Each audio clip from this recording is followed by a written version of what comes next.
Hi folks, my name is Mitch, aka M177A in game and also on Reddit, here to provide a video. This is just to show the build of Awaken Rain for the current carry that I'm doing right now. I forgot to do that in the previous video. I do apologize for that. Awaken Rain is actually pretty well geared in terms of elemental resistance. This is pretty much overkill here. This is all not needed.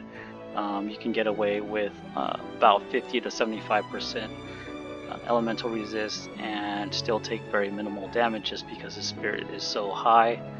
The main thing that you do need is some form of death immunity. That's for the second phase of the fight. And I know people have been having a little bit of an issue with RNGs is giving them the wrong end of the stick there. At the end of the fight, when you use the limit burst to try to finish everything off, there's usually an apostle left over, maybe even two. What you can do to minimize that chance for error is either chip away the HP of all the mobs along with the boss to a safer level, maybe doing single target elemental damage, which will take forever. However, if that's the only way to do it to prevent more energy from being wasted, then that's something that you might need to take into consideration. The other thing is to bring along a hide unit, someone like Zon, for example, with Bahamut Esper, and summoning the Esper, then using Awaken Rain's Limit Burst to chain everything together. Hopefully that will take care of any stragglers that like to survive at the end. The other thing that I would like to talk about is the current banner that we're looking at. This is for the Star Ocean banner. I'm actually not going to be summoning on this.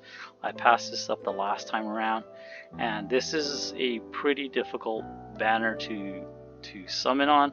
I do understand that you have step ups here. However, if you're chasing a specific unit and you're just not getting it for any reason whatsoever, and you're going to the regular banner, it's a triple rainbow banner. That's why it's very difficult to try to achieve the person that you're looking for, especially if you're trying to look for the 7-star, or even worse, trying to get their TMR, the STMRs. Their TMRs don't bring anything new to the table that I can see, at least. This Crescent Rod just looks like it's a little bit more of a magic attack rod, but I have plenty of rods already. That 5 extra magic over the Leviathan rod is not going to change anything for me. Knuckles of Hope looks like it's a nice fist weapon for Lila. However, I don't use Lila in my normal team rotation to begin with, so that's gonna probably be useless if I ever get that.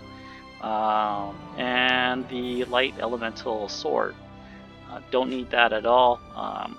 Maybe that would be beneficial for Lauren.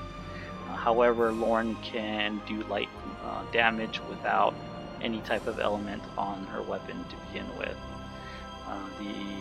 Probably the person that stands out the most would be Fidel. Attack 40% seems to be standard now, but anything with attack 40% and something extra is always a plus. The defense is, I believe, 20%, which is it's a little nice to have your DPS be able to survive some of the hits, especially if they're not being covered. So that's something to take into consideration. I'm not even going to look at Rodix there. But aside from that, that's pretty much it. I don't plan to be putting out any more carry videos until after the Super Bowl. My girl and I are going to be hosting it, so I'm going to have I'm not going to really be on the game. And yeah, if you do have any questions, comments, or whatever, please feel free to leave them down below. Check out my Patreon page. I'll have a description or a link on below as well. And next carries, I'll probably try to revisit some of the ones that I've done before. And I guess we'll take it from there.